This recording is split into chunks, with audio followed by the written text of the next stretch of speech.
láti wá darí infrastructure program yẹn. Kábíyèsí wọ́n lẹ ní àwílé kí ẹ tó yan bàbá sí ipò yìí. Torí náà à ń retí kẹ́ máa bọ̀.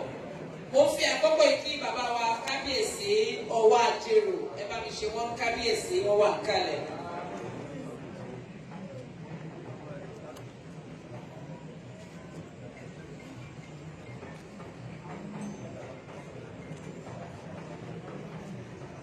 Bàbá wa kábíyèsí onítẹ̀tíkù wọ́n ní wọ́n fà á lé yín lọ́wọ́ kẹ́ máa bọ̀ lórí. Àpéjọpọ̀ àwọn ọba ó wáyé bẹ́ẹ̀ 1937. Gbogbo ẹ̀ka ṣe kábíyèsí fún ọ̀nà ìrìnsà.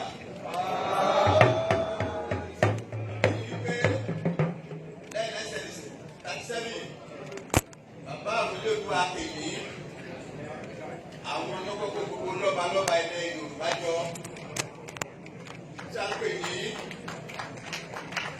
Conference and Convention of the Chandler in the Southwest. Ẹ bá mi pàtẹ́wọ́ fún wọn.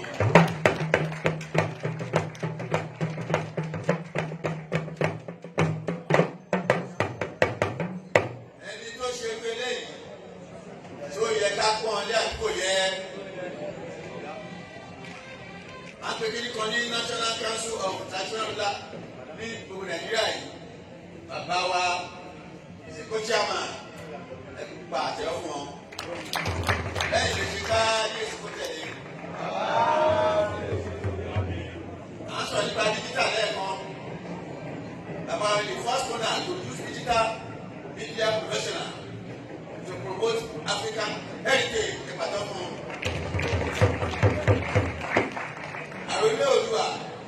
A top-notch website, first national ruler account to be verified by Instagram. That's the very large one.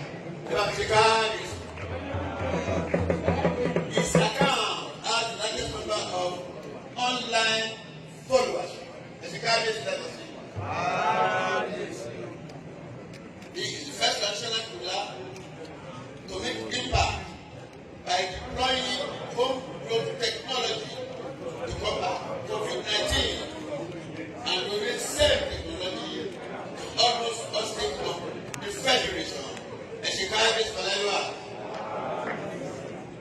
Finally, he is the first national ruler to effective use his role to sponsor empowerment and capacity building for the youth throughout the Federation.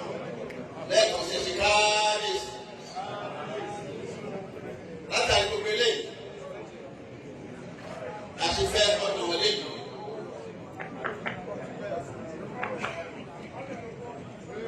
Gẹ́gẹ́ bí Grand Commander of African Heritage, ẹ bá mi pè ó Grand Commander of African Please say after me Grand Commander of African Heritage.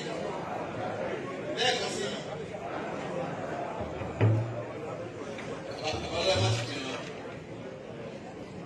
Mo fẹ́ pe àwọn bàbá wa tí wọ́n fẹ́ bá wa fi àmì ẹ̀yẹ dá wọn lọ́lá síta.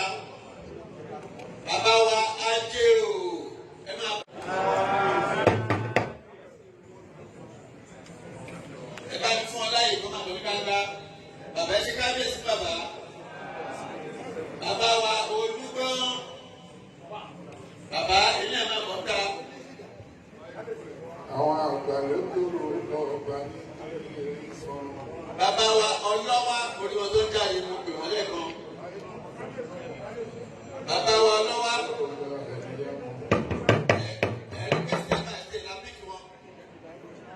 bàbá wa olú ìgbè ẹ̀yin náà máa bọ̀ ń ta. Kí President General mi tó máa mú ọ̀dọ́ fi dá bàbá lọ́lá gẹ́gẹ́ bí àmì wá sí gbangba. Ọba Adéyẹyè lẹ́nu ìbò Ògúnwùsì òkú oríire ó fi yẹ kó rí fún ọba rẹ̀ máa yẹ kó ṣe dáadáa lọ́dọ̀ o. You are welcome.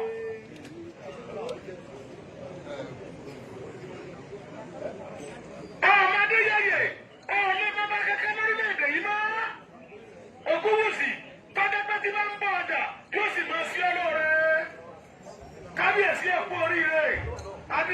kú oríire bàbá mi ẹ kú oríire. Ọmọ bọ́lá mọ̀ ń bọ̀ lórí ọ̀rọ̀ ti ẹ̀kẹ́ ìyá. Máyégún jẹ́nẹ̀rà ìyàwó kan kí ló tó lè juwọ́ sí gbogbo wa kó kí a. Èmi wọn là ń kí ọmọ bọ́lá máa juwọ́ sí alẹ́ ìkọ̀ọ̀kan ọmọ bọ́lá onílà ákàyè. Attention gbogbo wa o. Mo fẹ́ pè wá kí a súnmọ́ bàbá wa. Bàbá náà máa súnmọ́ bíbá yìí. Kábíyèsí ẹni lè ká máa bọ̀ for the decoration.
Nítorí ìdí ẹ má dá ọkẹ́ orí o tó bá jẹ́ pé 10 naira lè ní ẹnikẹ́ni tí mo bá nípa láti ṣe ìrànlọ́wọ́ fún oúnjẹ ẹnìkejì ẹ tọ́jú ẹ orí òkì ń gbé.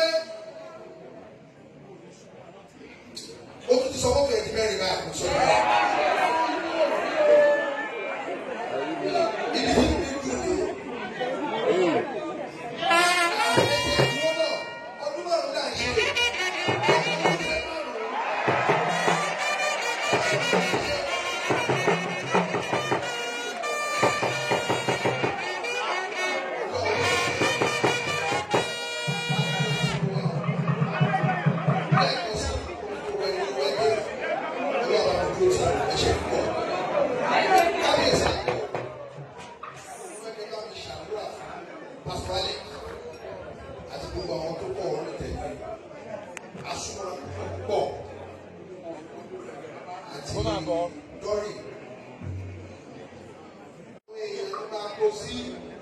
Torí ti bá nílò ẹ̀ àwọn ní báńkì mi àwọn láṣọ òwúrọ̀ mi sọ̀níkọrin pọ̀wọ́ wà bí pọ̀wọ́ nà èyí wọ́n máa ń kọ́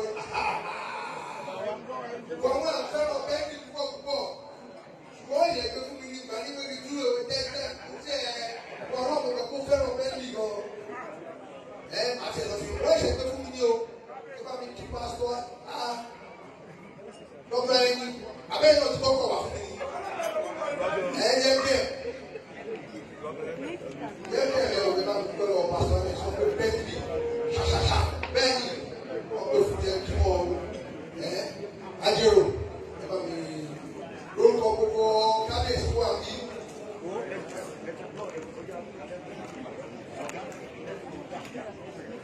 Ẹ bá mi sọ èdè ìbò náà fún àlejò lórí wa.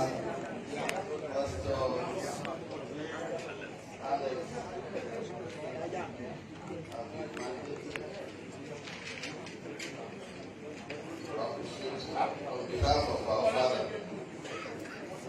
the father of all the youths, Yoruba land, the father of all the Yorubas, worldwide.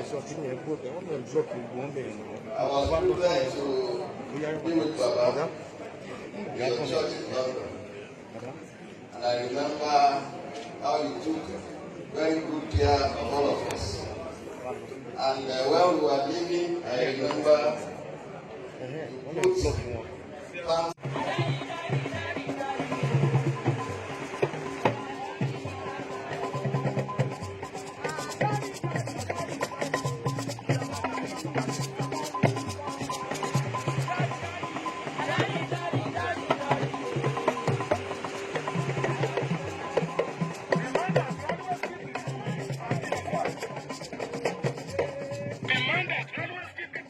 Come here.